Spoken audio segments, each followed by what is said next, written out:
को भजनलाल ने 1 घंटे तक मनाया, लेकिन अपनी बात पर अड़े रहे रविंद्र भाटी। शिव के लिए रखी अपनी 3 मांगे, नहीं बनी बात, अब बीजेपी को सिखाएंगे तगड़ा सबक।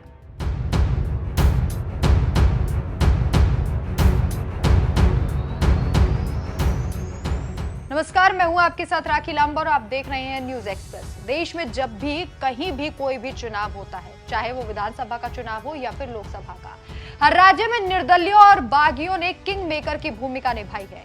कहीं तो सत्ताधारी पार्टी को डैमेज किया, तो कहीं सरकार बनाने में अपनी महत्वपूर्ण भूमिका निभाई।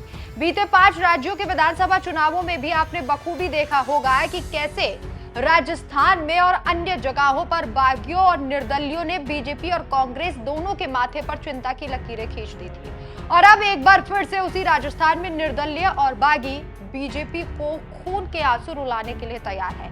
सबसे ज्यादा जो निर्दलीय इस वक्त सुर्खियों में है, उनका नाम है शिव विधानसभा सीट से विधायक रविंद्र सिंह भाटी, जिनके साथ युवा है, महिलाएं हैं, बच्चे हैं, बूढ़े हैं, जिन्हें जन जन का आशीर्वाद मिल रहा है, जिनसे पूरा बाड़मेर गुहार लगा रहा है कि वो इस सीट से अब लोकसभा का चुनाव लड़कर अपनी आवाज दिल्ली में बुलंद करे, ताकि बाड़मेर का और भी ज्यादा विकास हो सके। हालांकि बीजेपी की कोशिश है कि भाटी को अपने पाले में ले लिया जाए, लेकिन अभी तक कोई बात नहीं बनी है। खबर थी कि भजनलाल ने जयपुर में भाटी को मनाने के लिए लगभग 1 घंटे तक उनसे मुलाकात की, बात की, भाटी को मनाने की कोशिश की, लेकिन ये कोशिश नाकाम साबित हुई। कहा जा रहा है कि भाटी ने शिव विधानसभा को लेकर 3 शर्तें भजनलाल के सामने रखी थी, लेकिन जब बात नहीं बनी तो अब भाटी बीजेपी को सबक सिखा सकते हैं। ये शर्तें क्या थी जिनको लेकर दोनों के बीच बातचीत हुई है, और जिसके बाद जब उनकी उपेक्षा हुई तो भाटी ने अपना मन बना लिया कि अब वो लोकसभा का चुनाव निर्दलीय के तौर पर लड़ेंगे। सूत्रों के हवाले से पता चला है कि ये 3 प्रमुख मांगे थी। पहली मांग, शिव विधानसभा के डीएनपी क्षेत्र में मूलभूत सुविधाओं के लिए लिखित में छूट हो।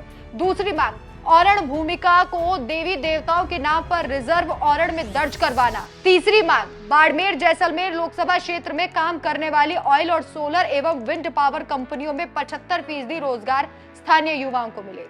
सूत्रों के हवाले से खबर है कि इन मांगों पर अभी तक कोई सहमति नहीं बनी है। ऐसे में भाटी से जुड़े सूत्रों ने खुलासा किया है कि अब भाटी बीजेपी को सबक सिखाने के लिए निर्दलीय चुनाव में उतरने का मन बना चुके हैं। अगर ये तीनों मांगे नहीं मानी गई तो बाड़मेर से भाटी निर्दलीय चुनाव लड़ सकते हैं। कहा जा रहा है कि भजनलाल ने जो मुलाकात भाटी से बात सुलझाने के लिए की थी, अब वो बात और भी ज्यादा उलझती नजर आ रही है। मामला अब दिन पे दिन बिगड़ता जा रहा है। भाटी की मांगों पर भजनलाल ने अभी तक कोई भी स्पष्ट आश्वासन नहीं दिया है। इसे लेकर भाटी का साफ तौर पर कह रहा है कि इस बार वो किसी भी तरह के हवाई आश्वासन के भरोसे नहीं रहेंगे। विकास कार्यों में भाटी की अपेक्षा के बाद उनके स्वाभिमान को ठेस लगी है। अब उनके समर्थक भी उनसे चुनाव लड़ने का आग्रह कर रहे हैं, लेकिन अगर भाटी चुनाव लड़ते हैं तो क्या जीत पाएंगे? क्योंकि कहा जाता है कि लोकसभा और विधानसभा चुनाव के मुद्दे अलग अलग होते हैं। आपकी क्या राय है? क्या भाटी को लोकसभा का चुनाव लड़ना चाहिए या फिर उन्हें बीजेपी के साथ चले जाना चाहिए, निर्दलीय चुनाव लड़ना चाहिए? क्या वो जीत दर्ज करवा पाएंगे या फिर नहीं? हमें अपनी राय कमेंट कर जरूर बताएं। नमस्कार।